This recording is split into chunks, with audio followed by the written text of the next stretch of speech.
I want to say that the majority of the figures and graphs and tables in here are straight out of all the public documents that SHA has posted on their website. And I've tried to put in, you know, the page numbers and sections and things like that, so you all can follow up independently on your own afterwards if you'd like to some of the, you know, specific items that I'm going to talk about. There are a few figures that you know, Parks has created, you know, with their own data, but the majority of them are right out of all the information that everybody has access to. So just some basics about the project. You may know this, but I'm going to run through this just to bring everybody onto the same level here. Right now, what we're working with are called the ARDs. Those are the alternatives retained for detailed studies. So they started out with a much bigger group, 15 or 16 different possibilities, and through the NEPA process and through their, you know, their requirements for what they have for the project, they've whittled that down. So right now there are 7 alternatives that are being looked at. One of them is the no build option, and then there are 6 build alternatives. One important thing to note that you'll see in the DIS is you will see alternative 5 in there, but that's only in there for comparison purposes. They have, SHA and Federal Highway have deemed that not a reasonable alternative to actually pursue. But due to pressure from mainly our organization, they have at least left that in to be able to show kind of the different levels of proposed impacts, because alternative 5 is a 1 lane in each direction alternative, where all the other ones are some version of having 2 lanes in each direction. But the only caveat to that is 9M is an alternative, again, that we really push hard for them to include. And that one is 2 lanes in each direction everywhere except between I-270 and I-95. Kind of that top side of the Beltway would be a 1 lane in each direction option. So that's kind of the alternatives. There's a lot of information about the details and how they do differ within the document, but we're not going to get into all that right now. I did include a figure that you can see here. That's the no build. So that's the kind of the standard section of what the highway looks like now. And so that's kind of what they're basing, you know, kind of the differences on for their proposed standard sections. The only thing I want to mention here is you can see on the I-270 one, they're showing it where it has the local lanes, which is accurate for the majority of I-270 within the study area. Except importantly, that, as you know from driving on it, there are no local lanes right when you get on 270 at the southern end, and you go up, and you have to go up a couple miles before you get into those local lanes. And important for Montgomery Parks is on the west side and a little bit on the east side, we have a lot of parkland, mainly Cabin John Regional Park, directly adjacent on the west side of the Beltway there, and that's where they don't have as much, you know, width within their right of way.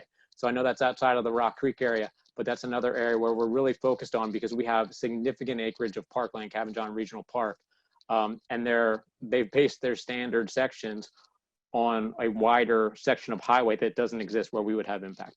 So I just want to put that out there so you guys can kind of understand that there's a lot of details that sometimes you have to go beyond and read between the lines sometimes.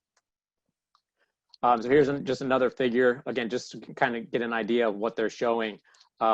So this is, you can kind of see the yellow represents some new lanes, and this is for that alternative 9M. So there's 3 different sections here, and that's what I was saying. The middle section shows what would happen on the top side of the Beltway with 9M and just adding 1 lane in either direction, but 2 lanes in the other.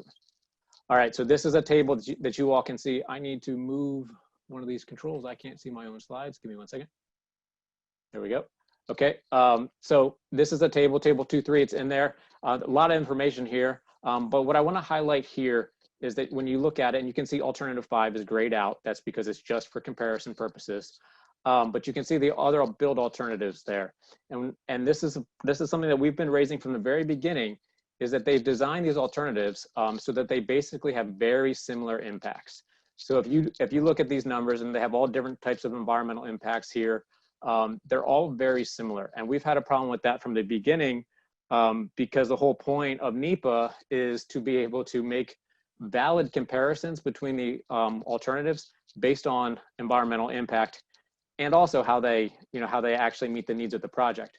But they've designed the alternatives in such a way that they all essentially have very similar impacts. Therefore, they're not really comparing the different impacts to select their preferred alternative. And that's an issue that we've raised repeatedly that there needs to be a wider range of possible impacts with varying environmental consequences. So again, there's a lot of information here, but that's kind of what I wanted to bring up, is that they're all relatively the same numbers for each different alternative. Oh, there we go. So a little bit about Rock Creek specifically here. As you may know, it is generally where we're talking about from Montgomery Parks. It's generally forested adjacent to Rock Creek, and for the most part, that's a Central Maryland floodplain forest. So this is a fairly common type of forest in Maryland. Usually occurs on poorly drained hydric soils, and the geology here is basically gneiss, schist, quartz diorite bedrock, and some micaceous soils. And that's, if you're out there, you see along Rock Creek in the sand and the silt, you see kind of those shiny particles. That's that mica, that's breaking down out there. And obviously, it's certainly poorly drained. It's a large floodplain area, that has a lot of diverse pockets of really nice kind of wetlands and vernal pools and kind of ephemeral hydrology features. There is a portion of it on Montgomery Park's land that we've classified as a biodiversity area, the Pooks Hill biodiversity area. So we have some classifications on parkland based on the quality of the natural resources. And so a portion of it, we have deemed it to be of high quality. So that definitely affects, how we look at any impacts that are going to happen in that area. Again, as you may know from being out in this area, recently, we've lost a lot of green ash. They've been hit very hard by the emerald ash borer, and that's very evident out there. A lot of dead and dying trees from that. So the area is already under, some natural stressors that are affecting the environment.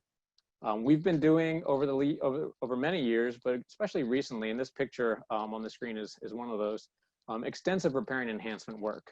A lot of these are smaller projects where we're probably doing something adjacent, improvements to the trail or something else, where we really try to work in, doing a little bit of environmental restoration to improve the features out there. We also work with our other agencies. We've been working with WSSC a lot in this area to improve their infrastructure and improve how their infrastructure is interacting with the natural environment. So we've, it's not just parks that's out there trying to do good work to protect the watershed. And finally, there are just dozens and dozens of existing outfalls out there that are a big focus of our efforts, because a lot of these outfalls are taking runoff, right from a developed surface with no stormwater management right into Rock Creek. So that's another thing that we've been very concerned about recently.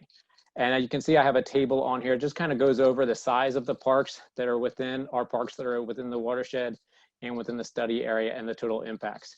And I think probably what you're looking at is that total number of acres proposed to be impacted, and it's not very large acreage wise. But there's as we're going to get into here, the impacts are much larger than just the total number of potential acres due to how the project is very linear and then the impacts that spread beyond. So as we're doing a review of this project or any project that is going to impact parkland, we have some guidance that really kind of shapes how we do that. And this is right out of our park recreation and open space plan.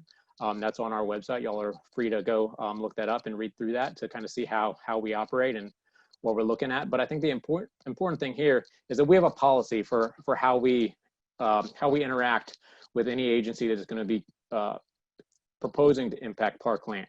And one of the biggest things that that we end up saying over and over again is really we're looking at avoiding impacts first and foremost, and then minimizing them to the greatest degree, and then figuring out what that mitigation is, and then if needed, figuring out what any type of compensation would be, for those impacts. And it really has to go in that order. Avoiding is really the first thing, and so that's what we've really been looking at a lot with SHA, is just how to avoid any impacts where possible. But it's not always possible, and so then you work through that process. And then our policy here, and I'm not going to read through all of it, but it also, it states that parkland that is impacted must be replaced as an equal or greater natural, cultural, or recreational value. So basically it's not just, you know, a one-to-one type of, okay, well, you took 1 acre, you have to give us 1 acre. We're going to look at the value of that land and what that means as far as whatever resources are being impacted. And that's how we're going to develop a fair mitigation plan. All right, so now we're going to get into some of the more technical details. And you're going to hear the term LOD a lot. And basically what that is called the limit of disturbance. And basically that's, you know, they're going to delineate that. And that's all the work for a project is going to happen within those limits of disturbance. So that's kind of sets that outer boundary of where the project will not do work outside of it. And then, you know, all the disturbance will happen within that. So it's very important to every project. I mean, we work with LODs on obviously large projects like this, but even a small project is very important for any construction to kind of outline that early on so that you know what is going to be impacted and you can account for that. And on the screen here, you can see that pink line. That is the proposed LOD. This is actually over near, that's a Sligo golf course there, just for reference there. And I think, you know, I think you can see that there's over on the left side, that's Holy Cross Hospital. You can see the LOD is a lot wider there and it kind of narrows up in other places. And I think that just helps to highlight that this LOD at this point it's preliminary. It's based on, you know, modeling and standard roadway sections and a preliminary constructability analysis. And so you know, it's not reasonable to set this LOD in stone right now because we're so early on in the project. And that's one thing that we've really been bringing up with M.SHA is that we really have two issues. One is that we need to continue to refine the LOD based on kind of the real world conditions that we're finding out there right now through this process, you know, and include as many revisions as we can within the final environmental impact statement.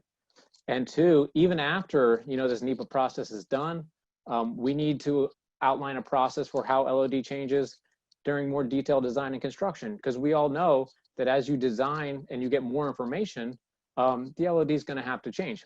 Maybe it can get smaller in some areas, but it may realistically have to get bigger in some areas. But we need a documented process that we all agree to so that we can work through that as it comes. Because what we don't want to do is set some unrealistic line on a piece of paper right now and be locked into that for the entire project. So I'm going to run through just a couple actual LOD kind of scenarios that we've been working with. So this is, I'm going to talk about an area here. And again, I have where this is in the documents, so you can look at this later if you'd like to. This is Rock Creek SBU 2. Right at the top of the screen is the Mormon Temple, to orient you a little bit, generally between Kensington Parkway and where Jones Mill goes underneath the Beltway. So right in there is what we're going to talk about, and zooming in just a little bit. So this is their graphic. So the quality, unfortunately, is not that great, and there's a lot of color and lines going on. But again, if you can pick out that pink line running right outside the highway alignment and right next to Rock Creek right there. So some good news about the LOD at this point is we have worked with SHA to minimize the LOD. Originally, it was on the other side of Rock Creek, and they were proposing actually realigning the creek itself. And so we were able to work with them and skinny up that alignment and the LOD. And so they are no longer proposing to relocate Rock Creek in this section, but the LOD is still right on the bank. And so there will still be impacts to Rock Creek, and we are still expecting SHA to commit to doing improvements along this corridor of Rock Creek, because you simply can't have an LOD disturbance right on the top of the bank and think that you're not having impact and you're not going to have to do work you know, to improve that resource that you're working directly adjacent to. And so we've made that comment. That's one of the many comments that we've made about this so far, and they're aware of that. But you know, we really need to work with SHA to get some more traction on kind of outlining what does that restoration work look like? How are we really going to be protecting Rock Creek? It's great that we minimize the LOD, but there's more work to be done in order to protect that resource. So here's another LOD example. This is over in Rock Creek SBU 3. So this is, we're going to be talking about the area here that is adjacent to Cedar Lane. So I think what you can see, again, you can see there are a lot going on here. So that's the area that I want to talk about. Again, it's that area, another spot where Rock Creek kind of comes in and right adjacent to the Beltway. And I want to point out that Rock Creek and the majority of these spots that I just talked about was already, it was already realigned when they did previous, you know, building the Beltway and previous work on the Beltway. So it's already been impacted, you know, in these spots, and that's, you know, that's why it's right adjacent to the highway infrastructure there. So you can see 3 arrows on the screen here. So the red arrow is an outfall. You can actually see this outfall when you're driving down the Beltway if you look out your window at the right time. It's a failed outfall. Basically, the concrete end wall and pipe have essentially fallen into the stream. So we're glad that they have, again, you can see that pink line. So we're glad that they've extended that LOD to include fixing that outfall, but they've kind of included the minimum amount of LOD to get in there and just repair the end of that. What they aren't showing here, and what we know, because let me back up for a second. Park staff have walked the entire alignment of this project where it is on or adjacent to parkland, because we wanted to get out there and field truth everything, you know, that they were proposing. So we have very good handling on, you know, kind of our assets and our resources that are out there. So anyway, so this outfall is a good example of they had the LOD there to go in and fix it. So we're happy about that. But in reality, the way this pipe goes, it actually kind of goes straight to the west there.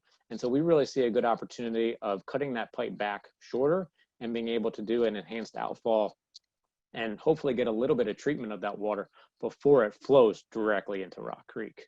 And so that's a comment that we've made and that we're expecting, you know, to get a little more collaboration on. But this is a example of where simply minimizing the LOD everywhere so that you can represent smaller impact numbers in tables, you know, in reports does not actually always result in less impacts to the environment. Because actually having a larger LOD here, and there are other very similar instances to this, having a larger LOD on paper, which is going to show greater impacts, at the end of the day, will actually allow for more environmental improvements and restoration than simply that smaller LOD number. And so similar to that last slide, you can see the yellow arrow here. Again, it's where the LOD is directly on the bank. And this is another spot where before they were suggesting a realignment of the creek itself. So again, we've been able to minimize the LOD to not have to realign Rock Creek. But again, you can see that that LOD is right on the bank.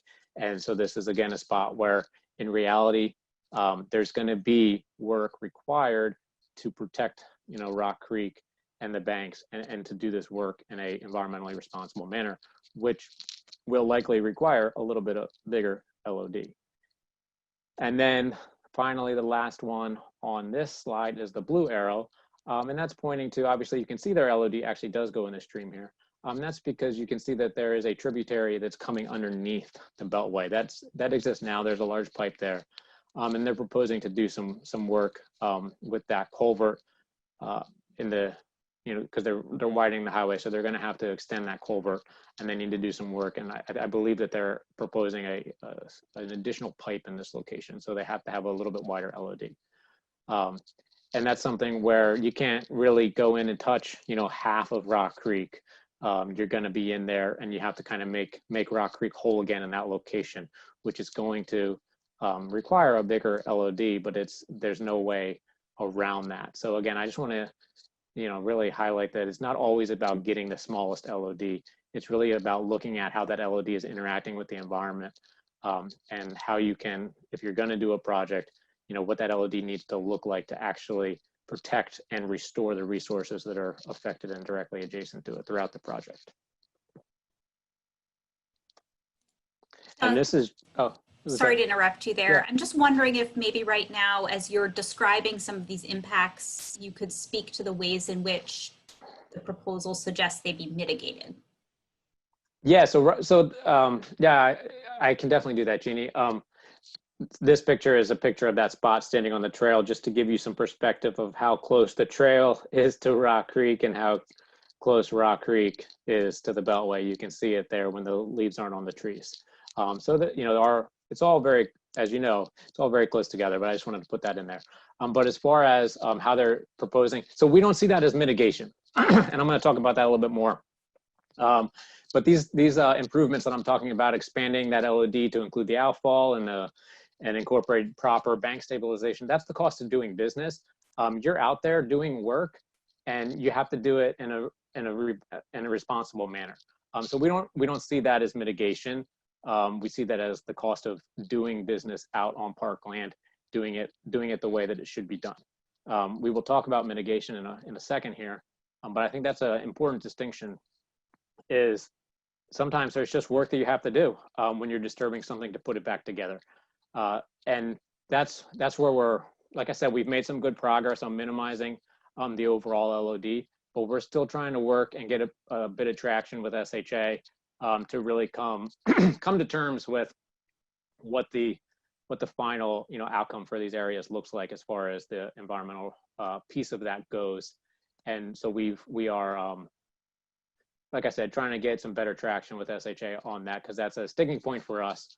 You know, we're not going to be satisfied until we think that the appropriate measures are being incorporated into the construction design to stabilize the bank and possibly provide, you know, some in-stream habitat structures for Rock Creek. We do a lot of stream restoration, so we're very well versed in the techniques, but we just need, you know, we need to get that commitment from SHA, and then the inclusion of those features within the plan set. So just wrapping up kind of the LOD discussion here, like I have said before, one of the issues is really that it is, you know, based on some standard roadway sections, because they don't have detailed design. They're very early on in the process. But you know, we have some experience with a similar large project, the Purple Line, and one thing that we've discovered in working through that, and that's also a P3, so it's particularly relevant to this project, is that creating kind of what we're calling a right-sized LOD is crucial to having a successful project, both in terms of, like I've been talking about, limiting resource impacts, but also having cost-effective construction. Because one problem with having an LOD that has simply been done to minimize the impacts, you know, on paper and in a report, is sometimes the construction simply can't be done within that LOD. So that's going to be problematic for the actual construction of a project. That's going to increase costs if they have to use, you know, alternative measures for construction because they haven't been provided the space. So it kind of goes both ways. It's very important to get a right-sized LOD that's reasonable to actually do a project, but then also at the same time minimizes impacts, but then also accounts for, you know, like I've said, kind of having some good environmental design within the project. So that's something that we are obviously still working through. And like I mentioned before, we're trying to get a commitment to figure out, you know, how are these LOD changes going to occur during that detailed design and construction process? Because again, we have a lot of experience with construction projects on Parkland. We know that is going to occur. And so we just want to be sure that we're all clear on how that's going to happen down the road, if and when a project actually occurs. All right, so here's another example, and I think it kind of ties into what I was saying before about that cost of doing business. Now, this is an example. It's not in Rock Creek watershed. This is over Sligo Creek. This is Indian Springs Local Park, but I think it's a good example of kind of the idea of the cost of doing business here. And so I think what you can see, I have on the screen here, the impact in this park is roughly 1.4 acres. So again, it's not a huge number, but the way this park is uniquely laid out, that would have a drastic impact on the functionality of the park. And that's where a small impact is gonna possibly require substantial rebuilding of that park. And again, we're not considering that mitigation. It's kind of like you broke it, you bought it. You have to make that park whole again for our resources and for our user experiences that are using this. And so that's something that we're very cognizant of, is working with and bringing it up early on, that if there is a small impact, it can necessitate a much bigger commitment to make that park whole again.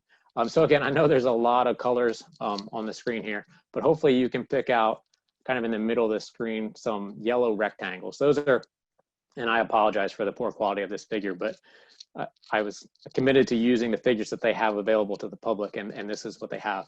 But those yellow rectangles represent basketball court is in the middle, the small one, tennis court on the right side, and a recreational field, the larger one, on the left side. And so basically there's some very real potential for impacts to those resources. And it's simply not, oh, well, we're going to rebuild the basketball court, 20 feet from where it is now, because that's going to impact what you can't see in there because of the quality is that's going to impact the playground, and potentially we have a park activity building there. And there's also some wetlands and streams and the parking lot. And so it's not just a matter of sliding one asset. We're going to, whenever a park is impacted, we're going to look at how do you make this park whole again so that it is equal or better in function as to what it had. And that's, again, not really part of mitigation. That's part of putting it back together because of the impact that's occurring. All right, so what is the mitigation then? There's a few different kinds of mitigation. And we've been working with SHA on all types of this. So there's essentially the regulatory mitigation, and that's coming out of obviously kind of the environmental protection laws. So that's something like the stream and wetland impacts. There's required mitigation that they will have to do for that, and so that's usually the Army Corps and MDE are the regulatory agencies for those types of impacts.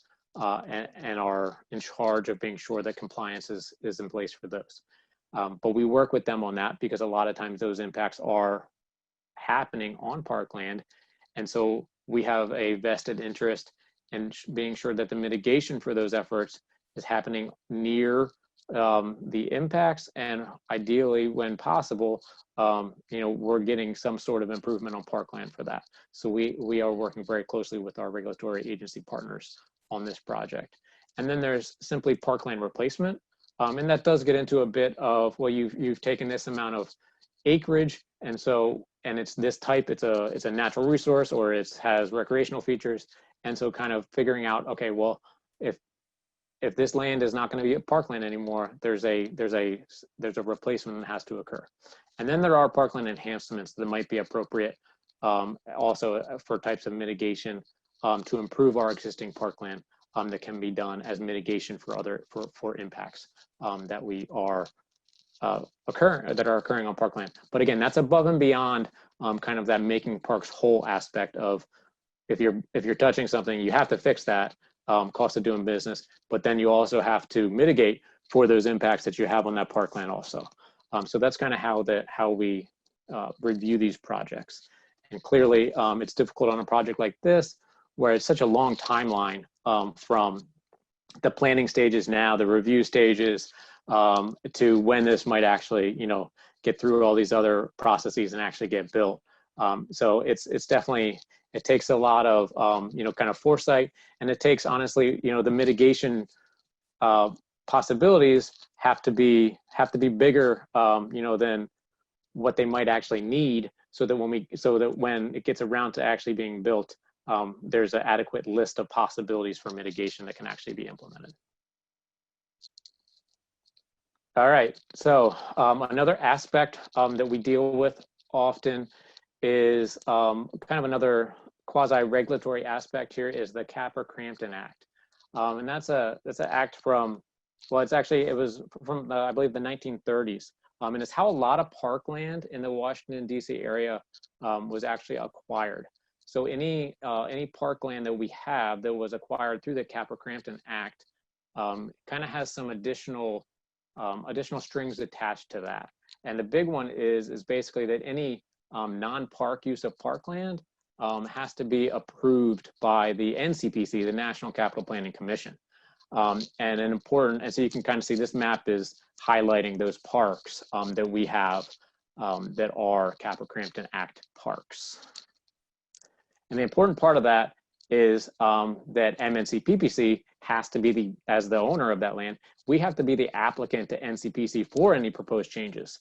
And clearly converting parkland to any type of transportation infrastructure is certainly would qualify for needing that approval.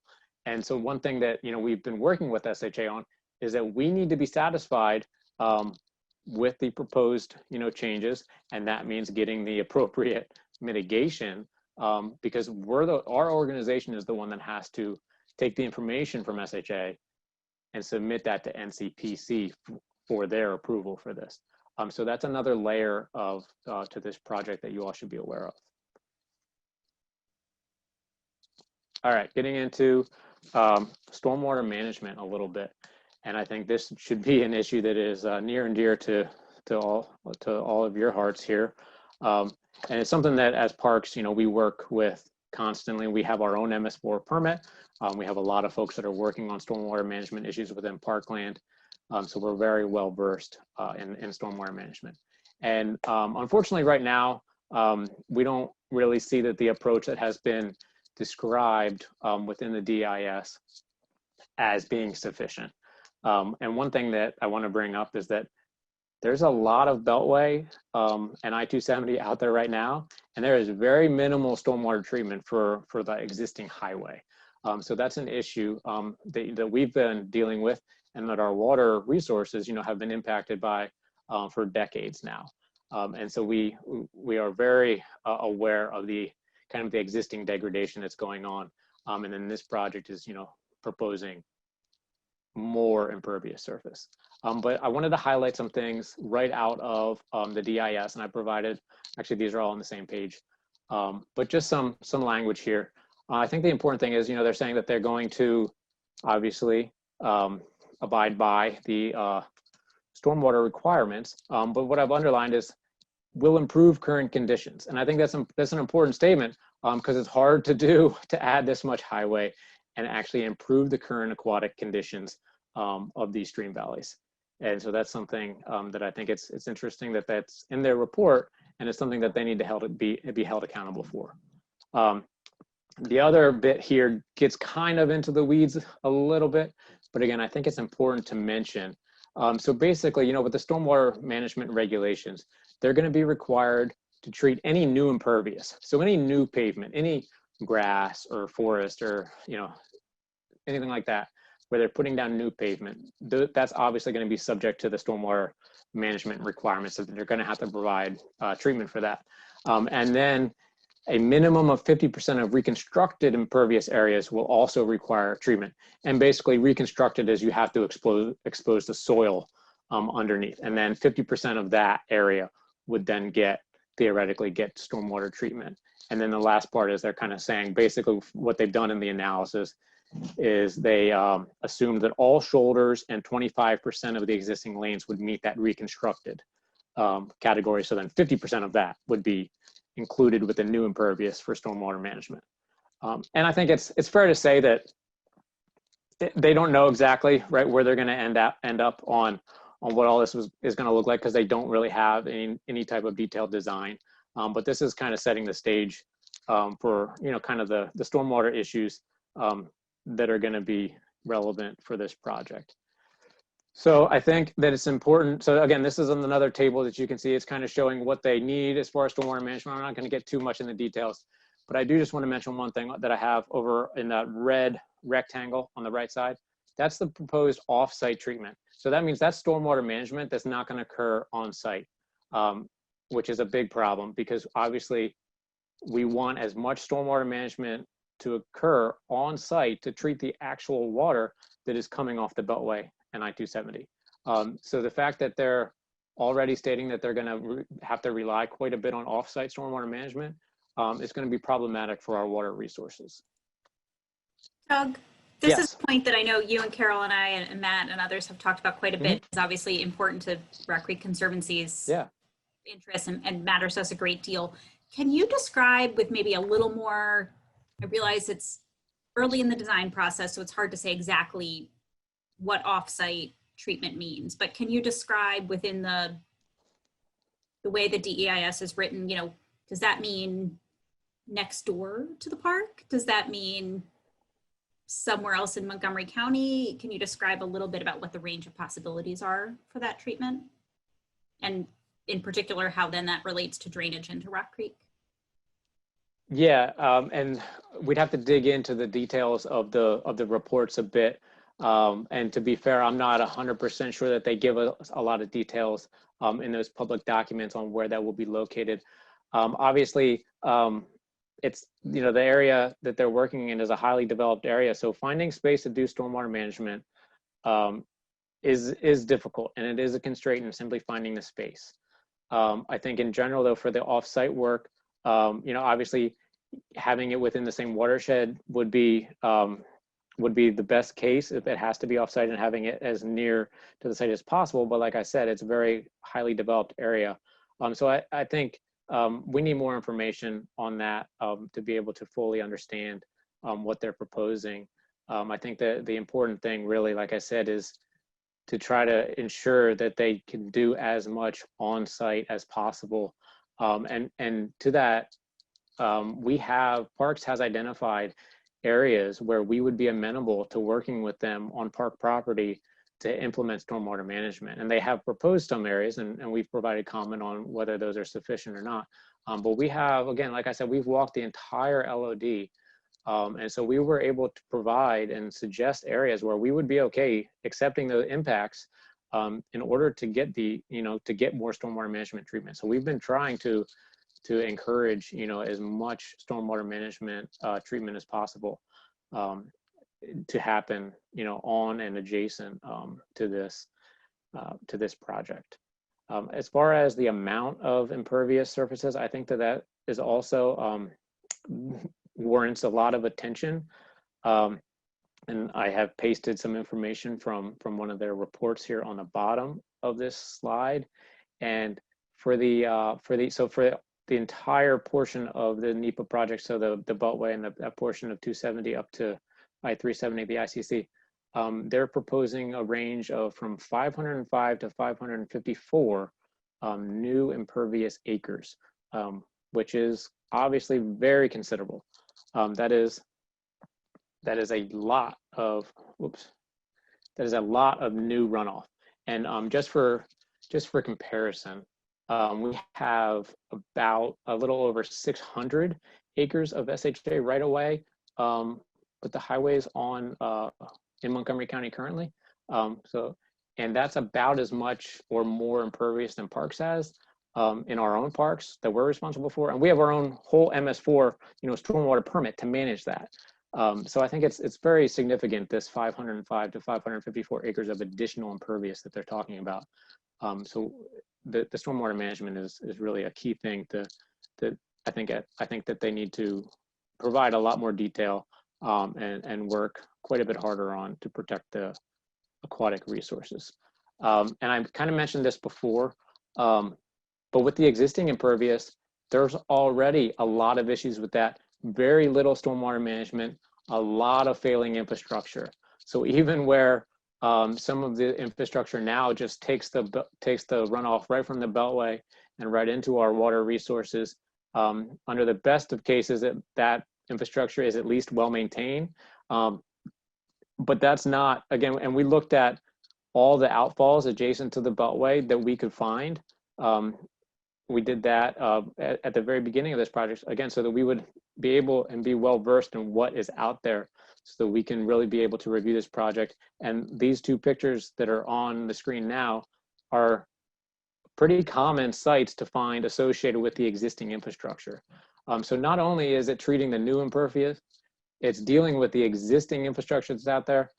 And if there ever was a time, if they're going to be doing construction out there, now is the time to think about getting as much treatment for the existing impervious that doesn't have stormwater management, not just the new impervious, which is going to be, that's really key to actually, like they said, improve current conditions. Well, you can't ignore the existing impervious that's out there if you're actually committed to improving the water resources that are, that accept the acres and acres of impervious from the Beltway as it stands now.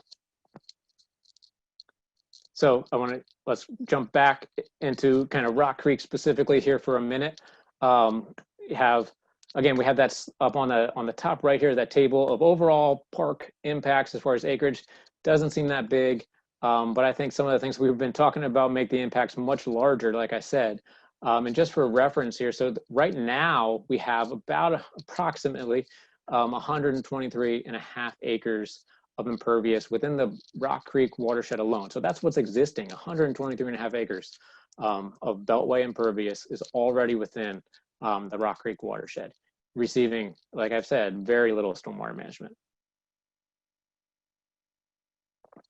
And so I think, and so you can see some more information here, and I took just a little bit of language from their report. Basically, they describe why impervious surface on page 4-107 is so bad for these streams. So their staff are very aware of the issues because they list it very well here. Flashy systems contribute to bank erosion, channel incision, resulting in disconnection of stream channels from their floodplain, so on and so on. So they're very aware of the degradation that can happen from impervious surfaces, which is why I think it's even more important to continue to require, that they go above and beyond what the stormwater regulations are, and really have a commitment to actually improving the conditions of water resources out there. So like I mentioned before, right now they have 123.5 acres of impervious within the watershed. And I gave that number, I think it was over 505 new impervious proposed for the entire project area. Well, just for Rock Creek watershed, the new impervious that they are proposing is 54.5 to 62.9 acres. That depends on whichever alternative, because they have a little bit different footprint. But 54.5 to 69.2 new impervious within Rock Creek alone, I think that's very, very considerable, considering when you have roughly 123 current impervious acres. So that's a large improvement, or a large increase in the impervious. So I think that's why we're so focused on trying to find and encourage SHA to actually take the improvement and the protection of aquatic resources seriously. Doug, I know we're getting close on time. Yes, we are. It's been incredibly wonderful. And if you can stay a few extra minutes, I can. And we are recording this so we can share with anyone who needs to jump off at 12:30. We did have a question about how these stormwater impacts compare to other similar projects. Are they being treated with, is there less sort of making whole? Are these, bigger impacts than you would expect to see on a project of this size? Yeah, I would say there is no similar project. This is a massive project, just in the extent and what they're proposing to do. So there is no similar. I think we do work with large projects all the time, but this is massive. And I think that as far as the impacts are, I mean, it's not surprising. And we know this area is highly constrained, so we know that finding space to build the road is hard enough, let alone adding on space, because it takes room to do the stormwater management. There are some innovative techniques that you can do where you can have some of the some stormwater management features under the roadway, under the shoulders, things like that. But it does take space to do this. So I'm not surprised that they're having trouble kind of coming up with the on-site treatment numbers. I'm not surprised at all based on the environment that they're working in. But I think that I think it's important to note, and if you spend any time digging around in these outfalls, it's not just impervious surface, because not all impervious surface is created equal either. These are highly used highways, obviously, and can generate a lot of pollutants coming off of that due to the use of that. So I think that's another thing to think about too, is it's the type of impervious that it is, has the potential to also put in some high a high volume of pollutants into the waterways also. So that's another aspect of it, as far as just the actual size and quantity of the acres that are involved here. But yeah, there really is no similar project. I mean, the Purple Line project is somewhat similar, but even still, it's a little bit different as far as obviously the type of project. But it's probably, I guess, the closest thing. And I know that stormwater management was a big was a big issue with that project too, and all the agencies, work together to try to get the maximum benefit for that too. The ICC is I guess is similar, and we were able to, over many years, get a fair bit of stormwater management improvements and mitigation and a lot of stream restoration as part of, the agreements for the ICC. But I will say, because we have brought up the ICC and kind of some precedents that were set with that, and SHA has told us many times that this project is not the ICC. So I think that makes it pretty clear, that they are looking at doing what they say in this document in the DIS, which is basically, meeting the requirements, but they are not necessarily intending to go above and beyond, and actually, I think improving the resources that they're impacting. So I think, yeah, as far as you said, Jeannie, I'm happy to. I think we're almost near the end of this, so I think we can get that through. So I'll just keep going here. So again, this is just a table right out of their document, table 429. And I just wanted to put this in there just so you can kind of see they broke down the proposed additional impervious per watershed. So you can just see the numbers. I highlighted Rock Creek there. Cabin John Creek for alternatives 8 and 9, 90 acres. That's another huge impact there. There are similar impacts throughout the study area. So this is not unique, unfortunately, to Rock Creek watershed. Even in Paint Branch, almost 30 acres, 29.2. Northwest Branch is about 23.7. Impervious Sligo Creek, 24.5. So, I think this is an issue for all of the resources. And as Montgomery Parks, as a kind of an asset that we have, is we're largely a stream valley park system. So we have a lot of ownership of these stream valleys, and we work hard every day to protect the water resources. So, that's why we're so focused on, what SHA is proposing to do here. And so I think this is actually the last slide here. So I've talked a lot about stormwater management and kind of the natural resource aspect on what we've been looking at in the review. There's a lot of other issues that go with this. There are recreational issues.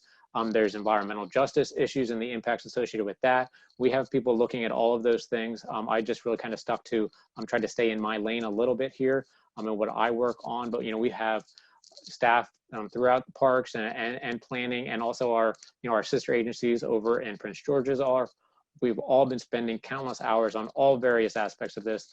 Another one that has just come up really insufficient so far is the cultural resources aspect.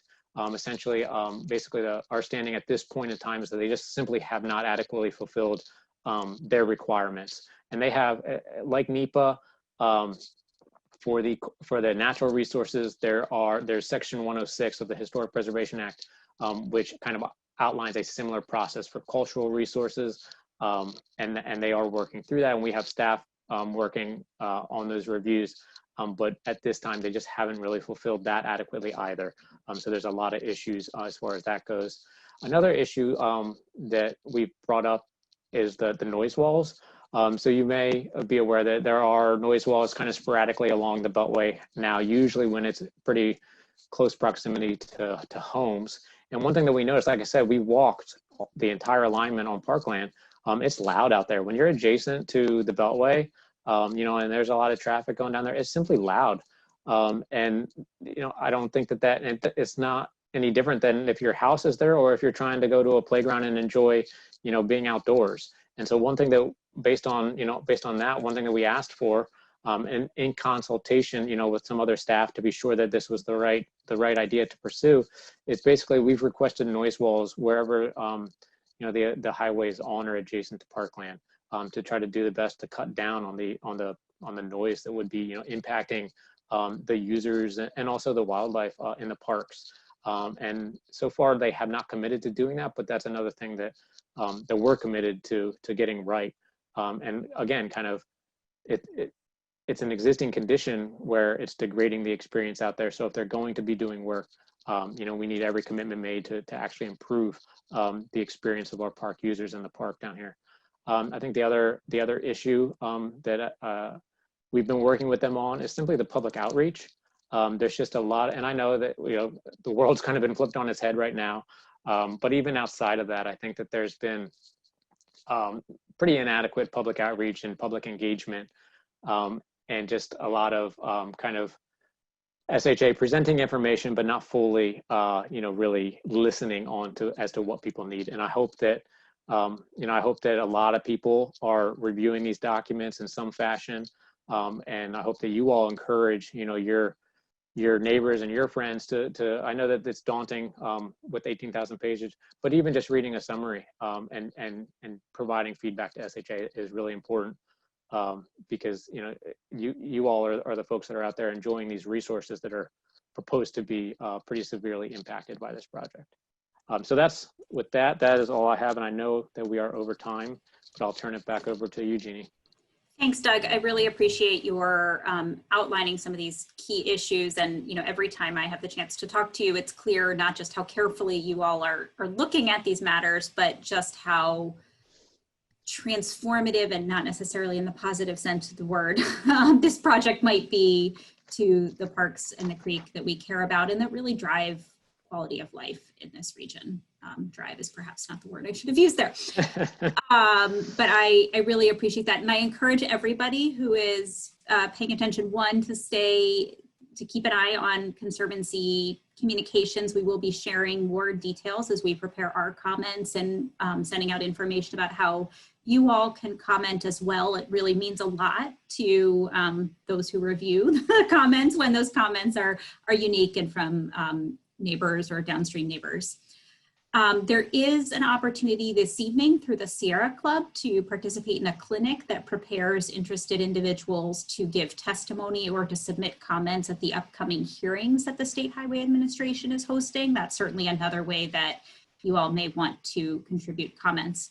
I would also encourage you, you might not be able to walk all the park assets in the same way that Doug and his team have done, but Montgomery Parks has very graciously closed off a nice segment of Beach Drive on Fridays, Saturdays, and Sundays to traffic. So there's lots of room to stretch out.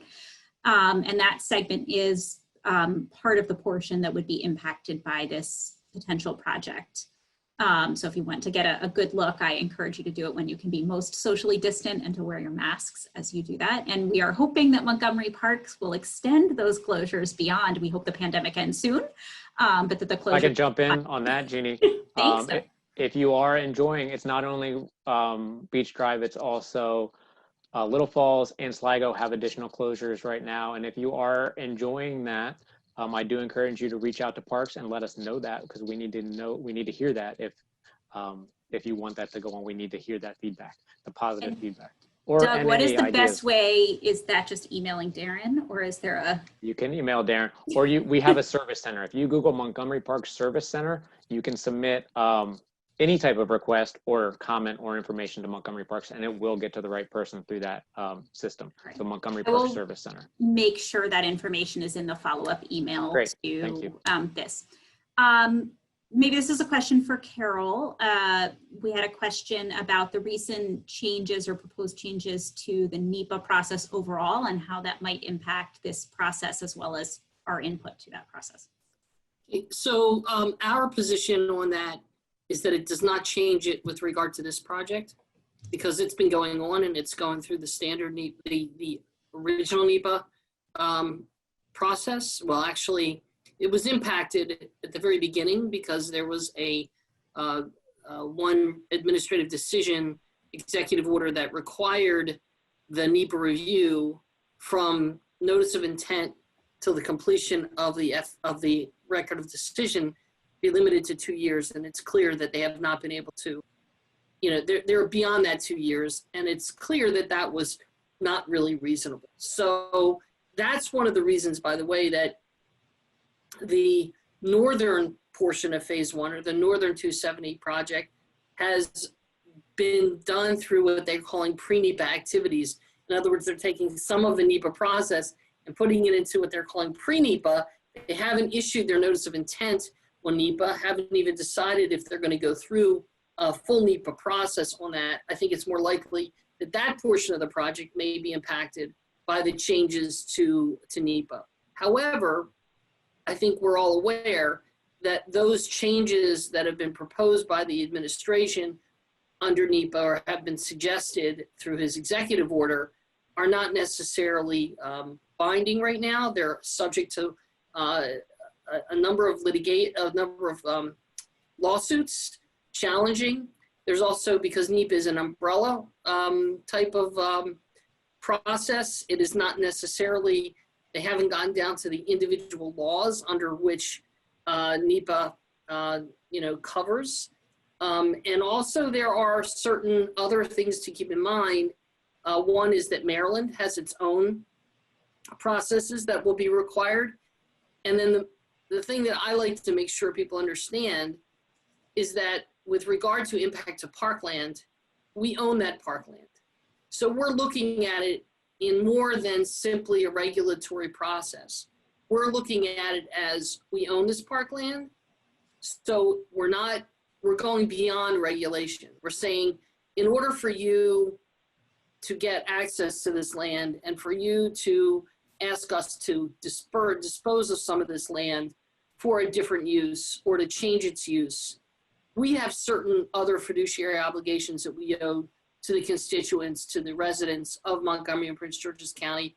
We're subject to certain statutory requirements before we can change the use. And we're gonna stick with that, and we're going to use our ownership as leverage. And that's always been out there. So, you know, it's hard to say. We have our counsel looking at that particular issue, but we don't believe it's going to make a significant difference on this project. It may have some impact. So let's see what happens. I don't think they're going to really get there before the election, so we don't even know what's going to happen in that regard. Thanks, Carol. And I can say, Carol is perhaps the most ferocious defendant of Rock Creek that I've met, so we appreciate that. And while the Conservancy does not endorse candidates as a nonprofit organization, I would certainly encourage everybody to educate yourself on each of the forthcoming presidential candidates' positions on NEPA. I think you'll see some pretty significant differences that might shape your decision-making come November. So you all have been incredibly generous with your time, which we appreciate greatly. To everybody who's on the call, thank you for being generous with your time as well and your interest and dedication to this issue. I do want to mention, I see Mary has joined us from Jill Grant Associates, who came to us through the Chesapeake Legal Alliance and is helping the Conservancy at no pro bono submit our comments, which we're incredibly grateful for, because this is an incredibly complex but incredibly important process to be engaged in. Again, as I said, please stay tuned to the Conservancy's communications. Feel free to reach out either directly to me or through info@rockcreekconservancy.org with any additional questions, comments, suggestions, resources, what have you. And we look forward to staying in touch with all of you as the process continues, to be sure that we are protecting Rock Creek to the greatest of our abilities. I did record this presentation, except for the very beginning. We started a few minutes late on the recording. We'll be sharing that as well. And I encourage you, if you have questions for Carol, Doug, or others at Montgomery Parks, please feel free to send them to us at the Conservancy, and we'll try to consolidate them. They've been incredibly generous with their time, but they are incredibly busy with this tremendous task that they have in addition to their day jobs at Montgomery Parks. So thank you all, and look forward to staying in touch with many of you as the process continues. Have a great afternoon and stay dry. It's a great day to think about stormwater. Thanks, Jeannie. Appreciate it. Thanks. Doug and Carol, if you have a second, Thanks for the opportunity. Sure, yeah, we'll stay. No I'll stay. Appreciate it. Okay. And Matt, if you want to hang around too.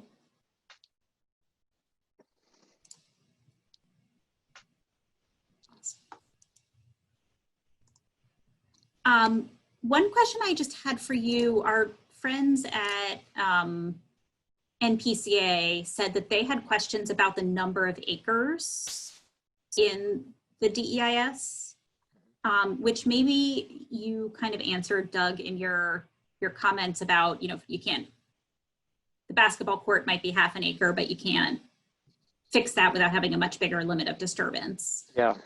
So NPCA has tried to measure what they think the limit of disturbance is, and they have, I think, 24 acres in one of the SVUs and 30 some in the other.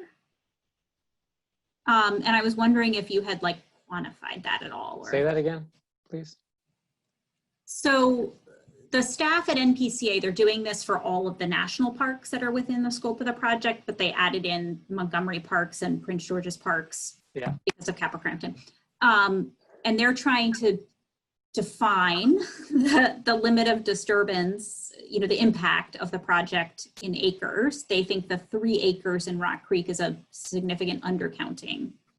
I can ask them to share the maps. I haven't seen those yet, but I think they're still working out the details. They've estimated it's about 50 acres across the 2 portions of Rock Creek, SVU 3 and SVU 2. Yeah, I mean, I would be interested in seeing that. I mean, essentially, I took numbers out of the DIS, right? Because that's that's the information that SHA is providing. We did early on do some of our own calculations about that, and I think that it's what I remember from kind of cross-referencing those early calculations with what they had provided is for the actual LOD. I mean, it was fairly close for that. So it'd be interesting to see what that discrepancy might be. I think that it goes beyond though just the the numbers. Like I had said, they are relatively small. I mean, 24.7, I think, for all of Montgomery Parks is not a huge number, but it's a linear project where they're just kind of shaving off portions. So it isn't like the ICC where it was all new. So that acreage number was significantly greater for an impact like that. So it's not, I think on the surface, it does initially surprise you by the small number, but like I said, and tried to get to it, it does go quite a ways beyond that. I think that there was some confusion early on. We had to dig very hard and make SHA dig into some of the land records and plats and things like that, because there was some confusion early on about who owns what. Where does SHA's ownership and right of way begin and end, and what does our ownership look like? And so we were digging up plats from the 50s, 60s, and 70s to try to get a handle on what that looked like.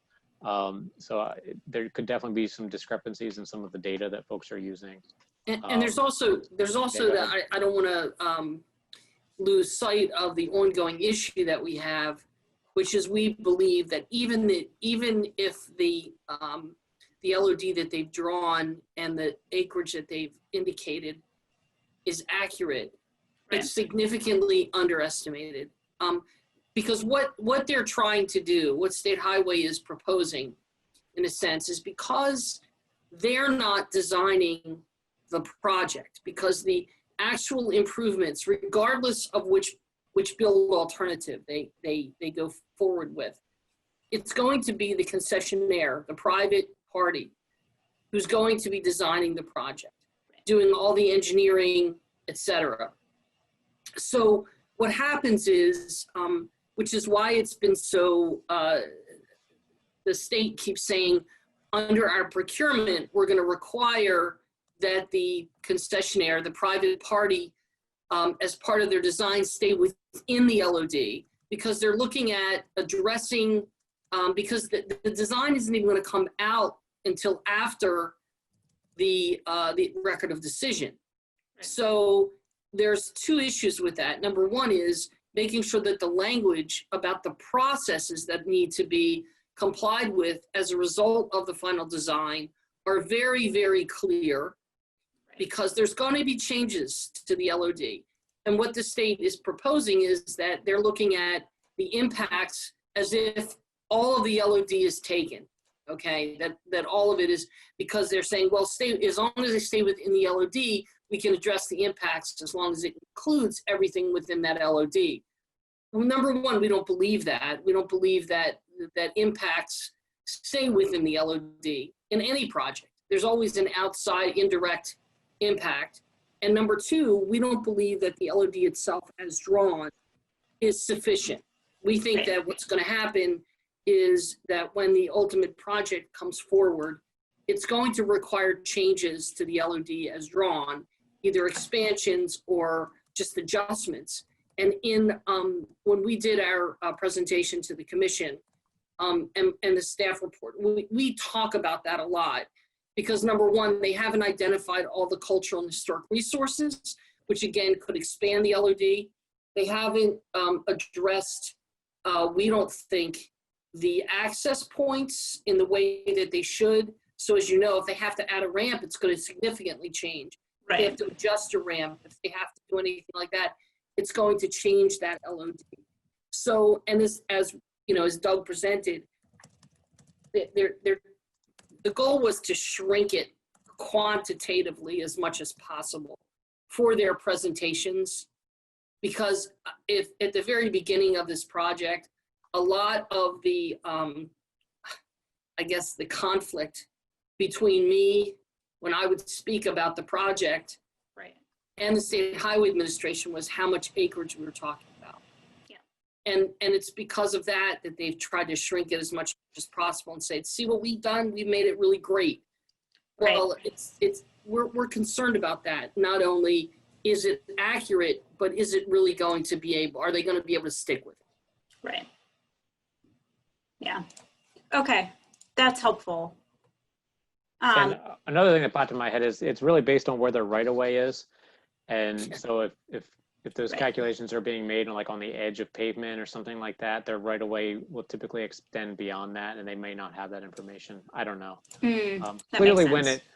Clearly we will require, and we'll, you know, when we get into actually, you know, kind of figuring out the actual mitigation for these impacts and everything, you know, there will be a serious look to be sure that all the numbers are 100% accurate. But I think that, you know, at this point we're operating on the numbers that they have provided, because we did do that initial kind of deep dive into some of those land records and things like that I mentioned. So, and trying to figure out where that right of way was. But that's definitely, you know, it's definitely something that we're not finished looking into. Awesome. All right. I have to run. I thank you both for being so generous thank with you. your time. Thank you very much. Thanks, Matt. And thank you, Maya, for muting everybody with a plum. Have a great afternoon. All right, take care. Thanks, everybody. Bye.